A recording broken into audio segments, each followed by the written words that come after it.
Smart 24, driving business.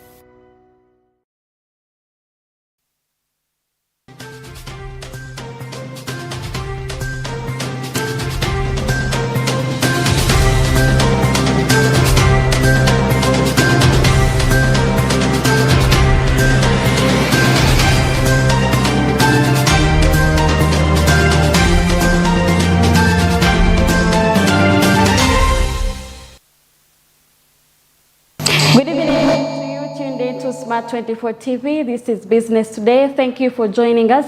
I'm Rana Nahabwe with Winnie Wiyinza which in the sign language interpretation. Before we get right into it, here's a quick look at what made the top stories. In Business Today, CSOs have called for a robust monetary policy system.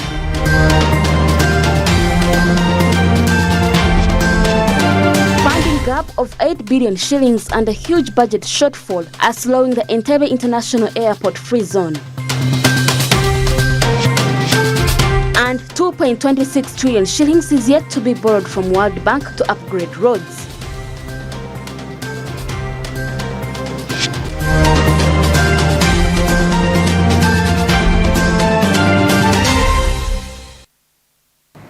You're welcome once again to Business Today. I'm Rona Nahabwe. Now to begin with, let's look at funding the JKMA roads. Now, Parliament Committee of the National Economy has started assessing the 2.26 trillion shillings loan that government tabled on the 24th of May this year for the upgrading in Greater Kampala roads, and the committee has started with the field visits to parts of Greater Mukono, Chira, Tenjeru, among others. Samla Hanifa has more of this report.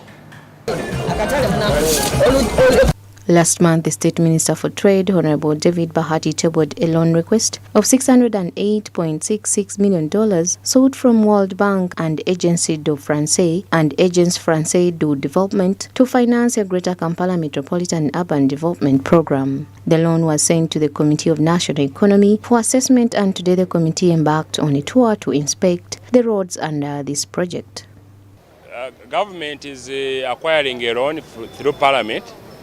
500 million plus loan from the World Bank, and this loan is specifically to work on infrastructure in the Kampala metropolitan area. This includes Mukono, Wakiso, Chira, and Mpigi. And the purpose is to improve accessibility. And we have to split into two groups. But of course, before approval of this loan, we must do due diligence. We must do oversight and look at some of these roads which are going to be worked on. While in Mukono municipality, the area MP Honorable Namboze Betty informed the committee while it is a good loan, the funders should not dictate on who should be contracted to carry out the construction of the roads, like it has been in the past where local content is neglected. There is enough evidence to show that the current multiple markets are lying idle wherever they have been built. And for us in Mukono, we said, if that is the type of the market they are giving us, we'd rather stay on our own and struggle to build the stores or locally. However, now, under the World Bank, what we are requesting is that they allow us to be part of the design making so that the markets we build are user-friendly.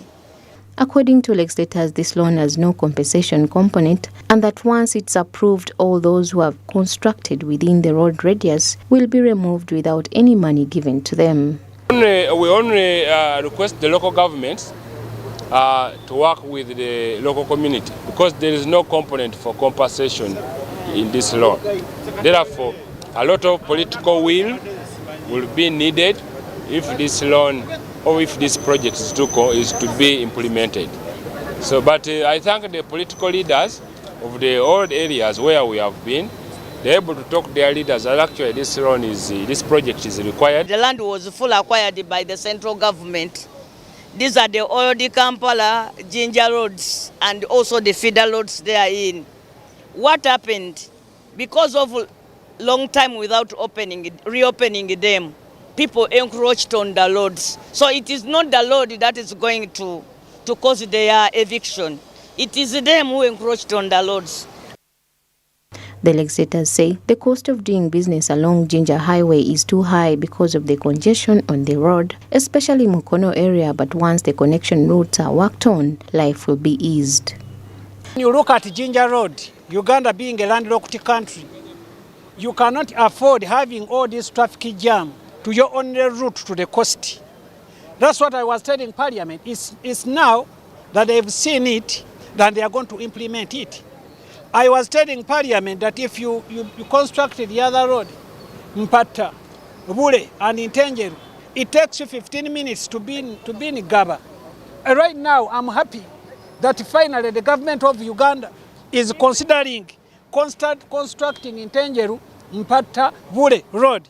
The planned upgrading of the roads will be part of the domestic revenue mobilization strategy aimed at marketing and promoting of the use of rental properties that are outside the central business district. Samlanifa, Smart 24 TV, Business Today. Let's now look at the Entebbe International Airport Free Zone. The free zone, which is being built within the boundaries of Entebbe International Airport, is on track to offer pre-made factory units, warehousing facilities, and office space for investment focus on exports in a bid to facilitate trade. Once fully operationalized, it will add $4 million annually in value of exports, while adding 200 direct employment and 600 indirect jobs. However, a significant financial gap of more than 8.3 billion Ugandan shillings has been documented, which is dragging down the completion.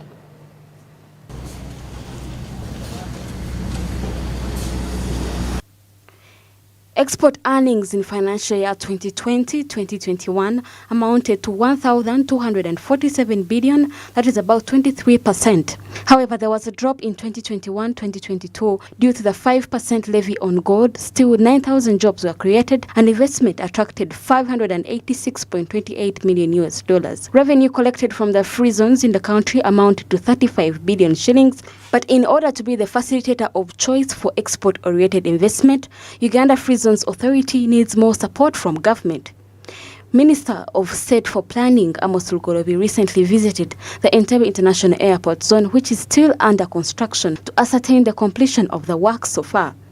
The delayed completion of the 60.157 billion shillings project, with governments only releasing about 46.657 billion shillings as of now, impedes private sector's need to export.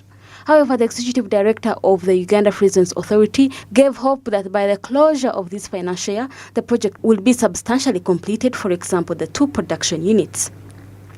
Kimomi Alinda, the executive director of the Free Zones Authority, also reported a huge shortfall in the funds needed to expedite the completion works of this facility, citing the need for more 8.3 billion shillings. At the time we did the first BOQs for this project, the Entebbe International Airport Free Zone, the BOQs were about 46.6 billion shillings. Because of the release of funds in bits and pieces, we have had a cost increase to about 60 billion shillings. So this project is now the latest BOQs that we have. Overall, including the land, the supervision, the construction, 60.157 billion. So far, government has released 46.657 billion shillings for the works that we are seeing here. We still have receivables totaling about 10 billion and another 9.2 billion. In the next year's budget, we're expecting 5.4 billion. That gives us a shortfall of about 8.3 billion shillings.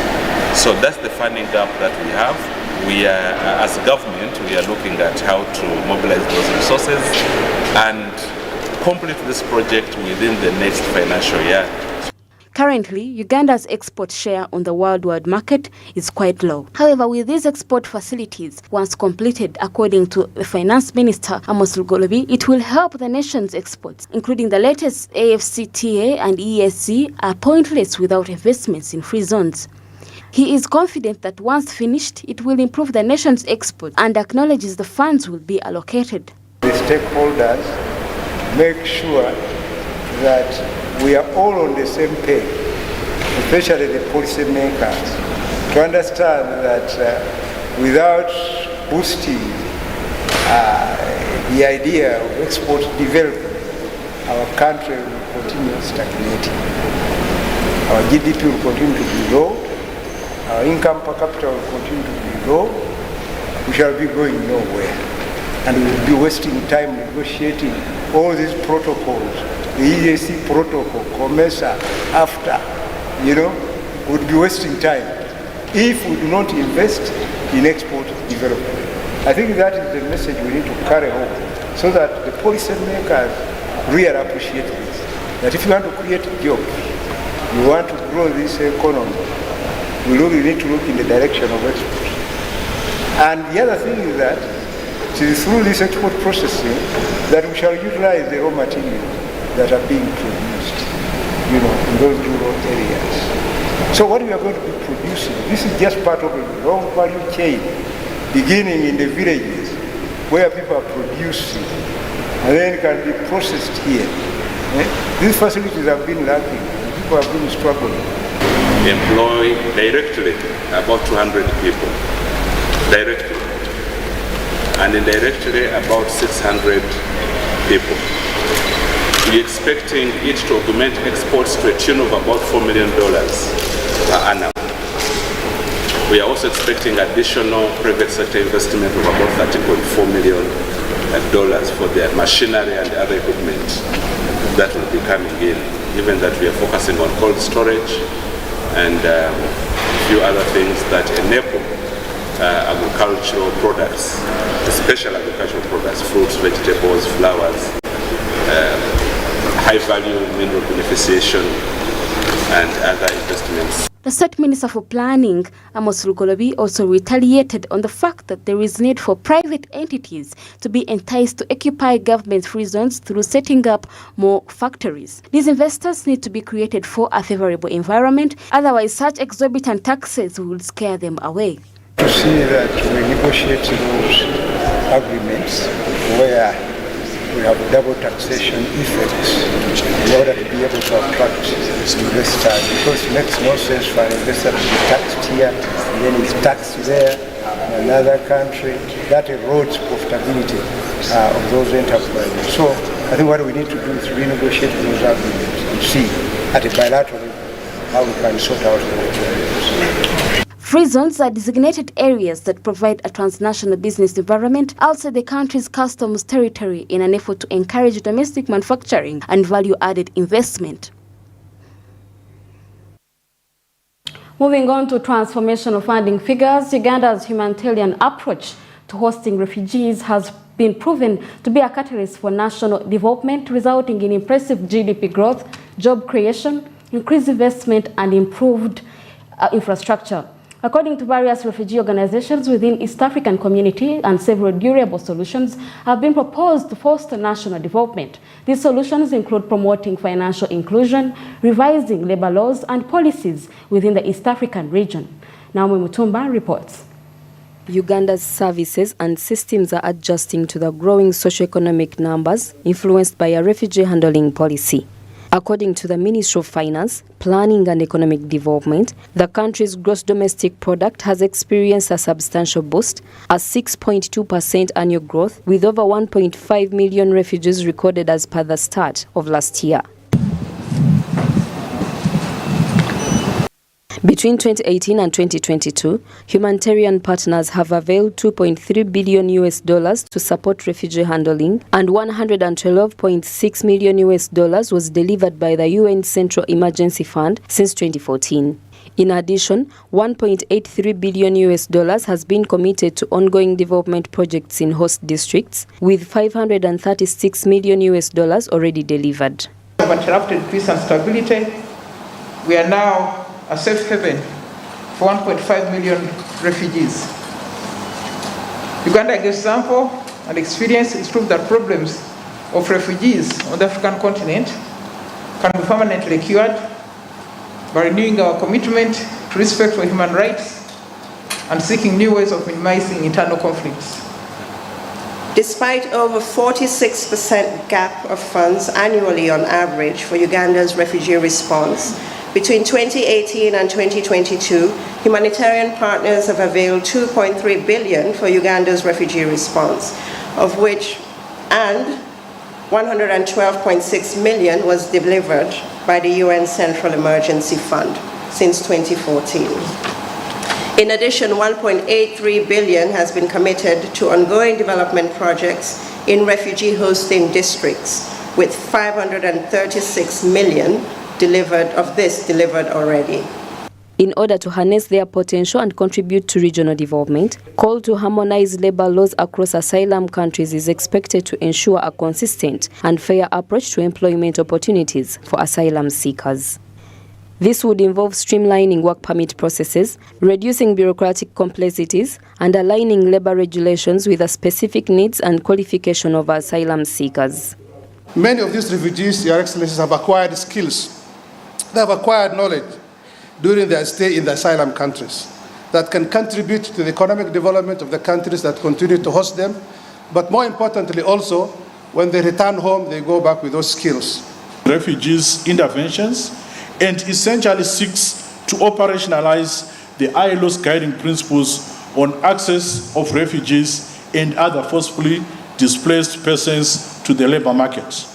Many international organizations and donor countries have recognized Uganda's commitment to providing a safe haven for refugees, leading to increased foreign direct investment in the country. An estimate of FDI inflows have surged by 27% in the past 3 years alone, fostering economic diversification, innovation, and technological advancements across various sectors.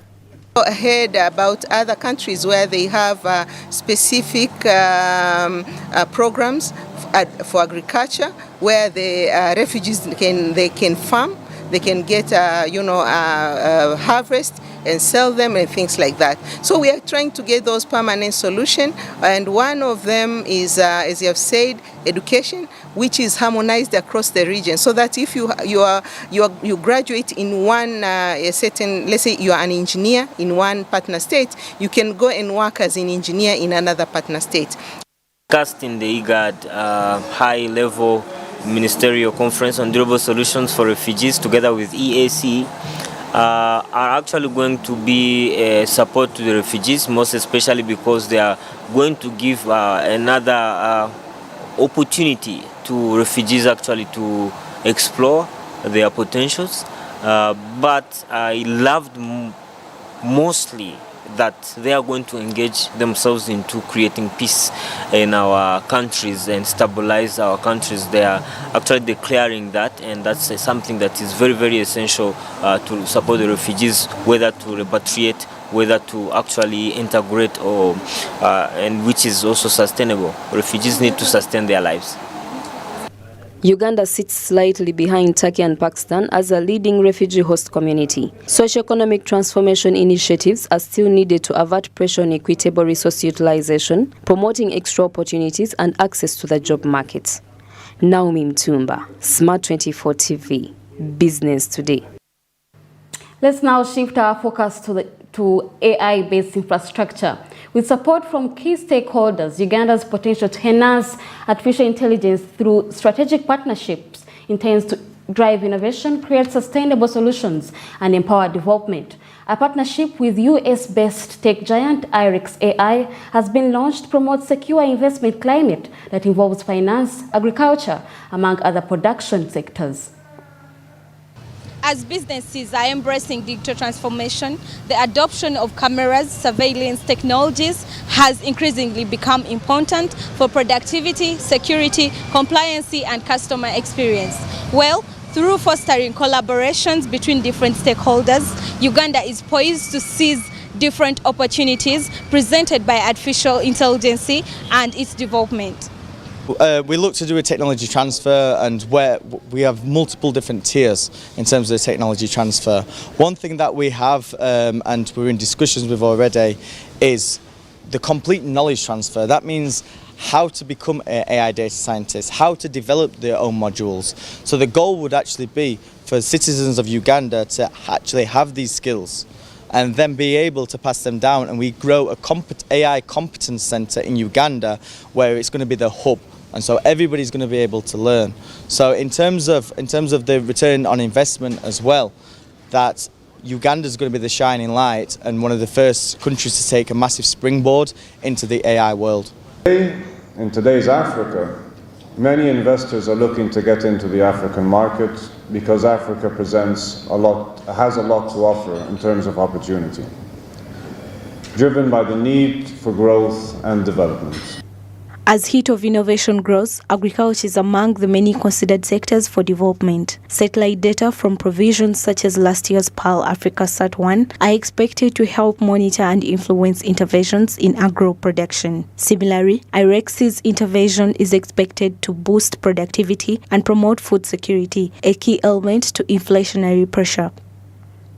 With such technologies, we can improve agriculture, we can improve our crop yields, optimize resource utilization, and enhance food security for our citizens.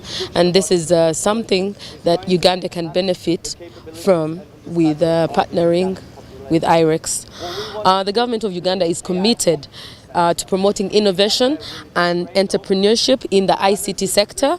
So we recognize the role of startups and small and medium-sized enterprises, SMEs, as engines of economic growth. Uganda's potential to foster technology uptake is closely being monitored. Through shared knowledge, resources, innovative thinking, and investment in human capital, the country's position as a force in the digital age remains unquestionable. Bronya Katsime, Smart 24 TV, Business Today. Well, that brings us to a short break, but we will return with more. Stick around.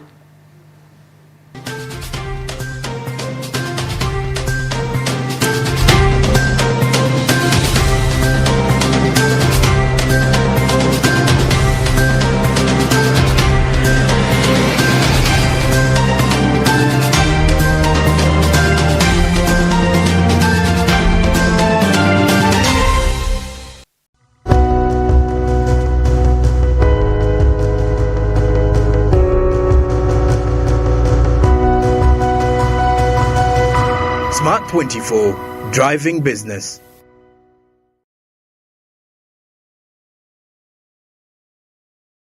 Waliwo abagamba nti okuyiiya emizannyo si muzannyo. Olina okwewaayo n'okukkiririza ennyo mu ky'oyiiya. Olina okubaayo n'omuntu akuyambako. All the discrepancies. Naye olowooza omuntu ng'ekyo kimuli mu musaayi ebyo bimulya.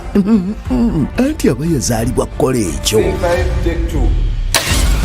Tega Pearl Magic Prime ne Pearl Magic Loco. Sigala ng'oyungiddwako olabe engero zaffe ennyuvu nga bikoleddwa mu ngeri eyaffe ey'ekinnansi. Cooking oil like no other makes your meal so sweet and scrumptious. The taste of Uganda, yeah, the taste of Uganda,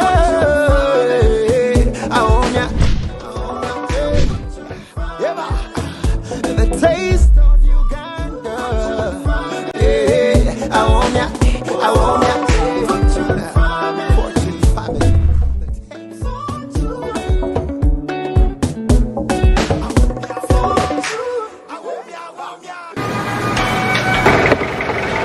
It must be rich, tall, handsome, from a respectable family. He must have a maid because at our home we do not work. Conductor Masao. Owa, obadde olobye ku ssimu? Ya munange, anti yo TV enkolera. Nyumirwa omulembe omupya ogujjudde ebisanyusa omuli emikutu gya TV egisukka mu 8 n'egya radio nga kwotadde ne zifirimu ng'osinziirira wonna w'oli. Genda mu App Store oteeke app ya GOTV channels ku simu yo olwo onyumirwe ennaku 3 ng'olabira bwereere ewatali kozesa data. GOTV channels.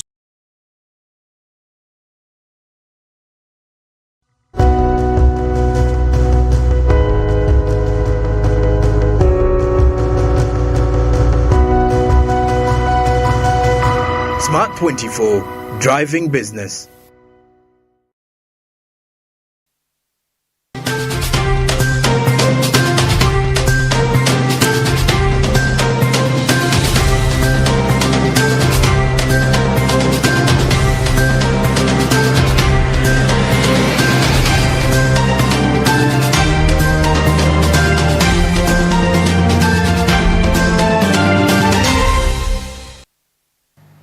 You're welcome to Business Today, and moving on, let's look at how URA intends to bridge the tax gap to GDP ratio. On her endeavor to hit the 29.7 trillion new resource envelope mark, URA has come forward with ways in which it can increase its tax collection. The tax to GDP ratio of Uganda is currently at 13.5%, which shows that the country relies on donors so much compared to the East African nations that have 16% GDP to tax ratio. The tax GDP ratio shows that the tax ratio collection in relation to the budget coverage or expenditure. The World Bank's collection of development indicators indicates that Uganda's tax revenue to GDP ratio was recorded at 12.46% in 2021. The ability to mobilize revenue depends on building trust, and failure to do so results in a lack of revenue collection. With many systems, including the well-known IFRI system, URA has substantially invested in technology to assure flawless tax collection this financial year.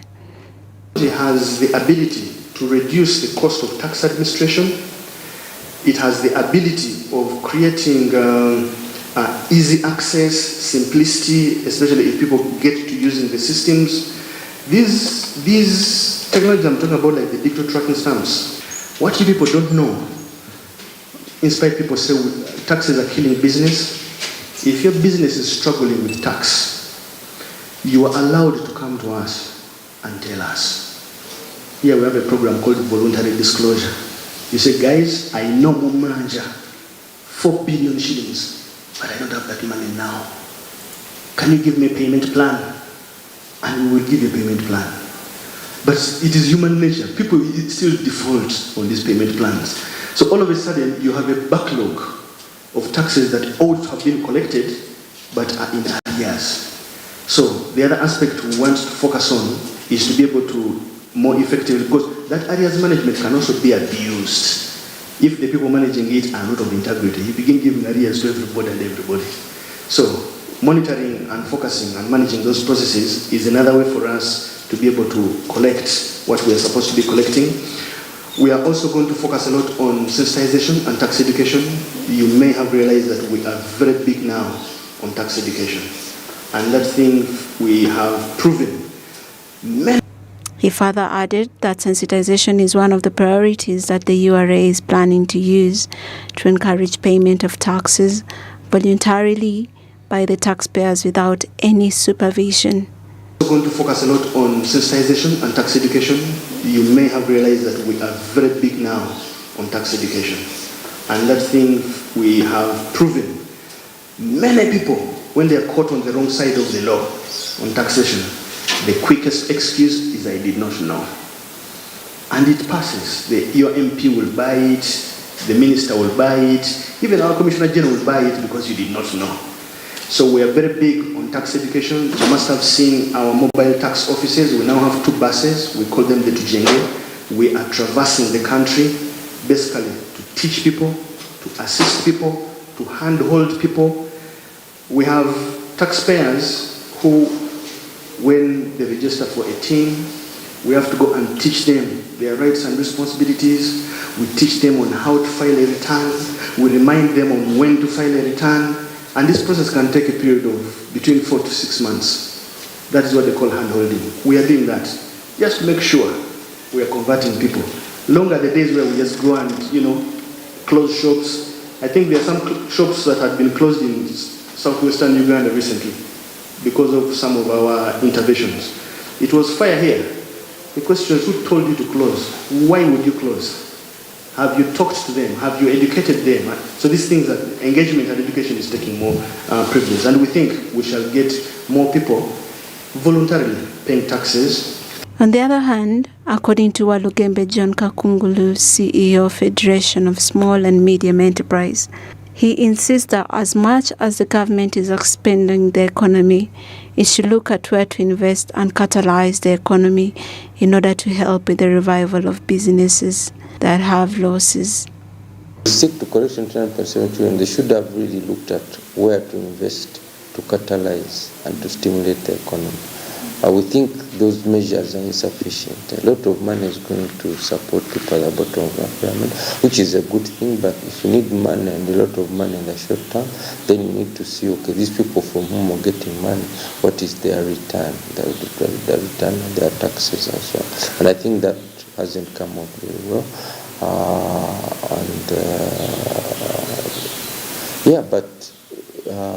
We believe that it's an ambitious target. They've not introduced new tax measures, which is a good thing. Uganda is increasing tax collection with a target tax to GDP ratio of 18% by 2023 to 2024. This means that 47% of Uganda's budget is funded by tax receipts, with the remaining funds coming from borrowing. Uganda's GDP is 13% lower than the average sub-Saharan Africa, which is 16%. Uganda would need to increase its ratio to 26% of GDP in order to completely cover its expenditures. Global financing for refugees. Now, prior to World Refugee Day, 41 global corporations made a public commitment to help more than 250,000 refugees in Europe find jobs, training opportunities, and connections to employers. The corporate commitments, which will be implemented over the following 3 years, are gathering in Aris at a business event hosted by Tent Partnership for Refugees. More than 300 businesses from around the world have joined forces to form a worldwide corporate coalition with the goal of assisting those who have fled their home nations due to political or military persecution. In doing so, they consist of Accenture, Adecco, Amazon, Cisco, General, Hilton, ISIS, Moriotol International, Microsoft, Randstad, Starbucks, and The Body Shop. The physical, psychological, and financial trauma that results from abruptly leaving life as you knew it behind, not to mention loved ones who remain in danger, remains deep, but having a job can give refugees a sense of some stability and aid them both financially and socially. It also allows them to not rely solely on the social safety net benefits that their new countries have provided to survive. And just as importantly, it helps pay for the mobile phones and internet services they need to stay in touch with their families back home and to send them money and food parcels. Though most of the company pledges made on Monday upright refugees of all nationalities, there is also a special focus on Ukrainian refugees, whose numbers swelled to more than 5 million last year. Among the companies that are making new pledges this week, many have already been hiring or training refugees in Europe over the past year. ISIS, for instance, has already hired 500 refugees in Europe, a majority of them Ukrainian women, since March of last year. But on Monday, it committed to hiring another 1,000 refugees across its European operations and to provide training, upskilling, and development opportunities to its refugee employees across all countries. Other companies planning to hire people directly include Amazon, which said it will hire at least 5,000 refugees. Adidas, Blackstone, BP, Hyatt, Ipsos, L'Oréal Group, Novartis, PepsiCo, Pfizer, and the Kraft Heinz company. The pledges represent the single largest bunch of commitments made in the history of the Tent Partnership, which was founded in 2016. But even providing aid for 250,000 refugees will only reach a small portion of those in need. According to the United Nations High Commissioner for Refugees, there are currently up to 35 million refugees in the world, with more than 12 million of them living in Europe. Additionally, those figures do not account for the millions of forcibly displaced individuals who do not have refugee status. All right, the World Bank's President, AJ Banga, has unveiled his agenda, which includes improving World Bank's lending capabilities. He wants to concentrate on restoring a better borrowing in order to earn the right to inspire member countries to achieve higher results. The new president also wants to increase the World Bank's role in combating climate change, pandemics, and other crises. Ajay Banga stated in an interview that he expects the World Bank to grow, experience significant changes in the 7 years. He also mentioned that he has worked in various locations and made significant improvements. In the same way, he intends to collaborate closely with his members to advance the World Bank. In the last 4 weeks, that's correct, I have been to 8 countries, 4 continents. I met government officials from about 40 different countries. I met civil society stakeholders, I met business leaders, I met experts in climate, I met experts in development, I met experts in finance. As you can imagine, I had a lot of advice, right? There's no end to thoughts of what people expect from the World Bank in today's situation. He would wait to ask a capital increase until he made progress, refocusing the bank's development lending on more impactful projects, made it more agreeable and effectively lending with its viable balance sheet.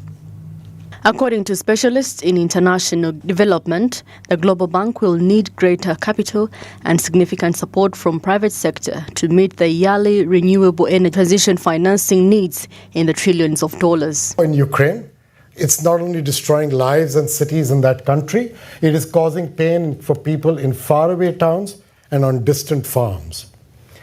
The impacts of climate change that drives severe drought in one part of the world. I was in Kenya, they hadn't had rain for 4 years. Intense storms in another, and in general, they threaten our way of life and the way of life for our children and our grandchildren. The lack of access to good schools, decent healthcare, reliable infrastructure. And in infrastructure, I want to make sure you know that I'm talking about not just physical, but also very importantly, digital infrastructure. This locks entire communities in a cycle of poverty. He continued by saying that he is concerned about what he has observed regarding the effects of dollars in Kenya and the rest of the world. The various issues that people are having because of variety of circumstances, including insurgency conflict in Ukraine that is interfering the bank's economies, the clamorous impact changes in Kenya, the absence of infrastructure in many African nations, lack of education because of the corona effect, and more. He said that the World Bank has a plan to make changes to facilitate employment opportunities, work on infrastructure and enable kids to join school, transforming of energy power and improving in the economic growth.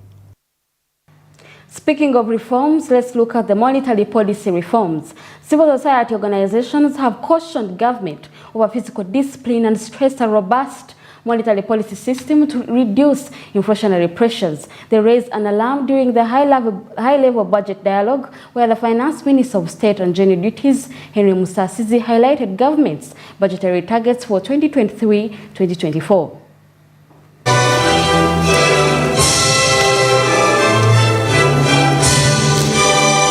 As the budget month progresses, the civil society organizations have called on government to come up with a robust monetary policy system. This system is established by the central bank, which controls the money supply, interest rate to meet macroeconomic goals, including inflation, consumption, growth, and liquidity. This was brought up at a high-level budget dialogue organized by Advocates Coalition for Development and Environment, which also urged government to consider climate financing in the wake of the Katonga Bridge scandal. And so on and so forth.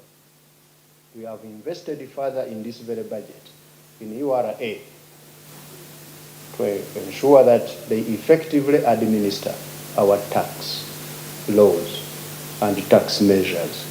We are not, as we told you, introducing new taxes. We are mainly... All right, that brings us to the end of business today. Thank you for the pleasure of your time. I'm Rona Nahabwe, together with Winnie Wiinza Nakawuch in the sign language interpretation. You have a good evening. In business today, CSOs have called for a robust monetary policy system.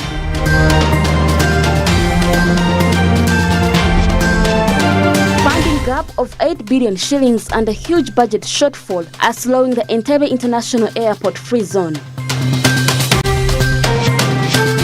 And 2.26 trillion shillings is yet to be borrowed from World Bank to upgrade roads.